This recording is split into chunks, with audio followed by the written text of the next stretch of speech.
Una messa per ricordare gli atleti del Panathlon. Soprattutto panatleti, molti sono stati anche atleti e lo abbiamo fatto perché è un momento di raccoglimento. Sul campo si esercitano gioie, probabilmente anche a volte in eccesso. Questo è un momento veramente di raccoglimento che ci fa pensare che siamo umani.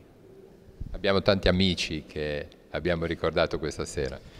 E abbiamo tanti amici che ci hanno lasciato. Ma ricordo sempre, mi ha fatto piacere ricordare quello che diceva Sant'Agostino, che non ci hanno lasciati, sono presenti, sono invisibili e coprono con i loro occhi, con il loro entusiasmo le nostre lacrime. Lo sport aiuta ad educare. Lo sport educa nel momento in cui lo si fa, perché nello sport ci sono tante cose belle in gioco e mi pare che il Vangelo che abbiamo ascoltato insieme questa sera ci ha ricordato come ciascuno di noi nella vita deve mettere quel qualcosa in più che è solo suo, che non è di nessun altro e che aiuta a rendere quel momento unico.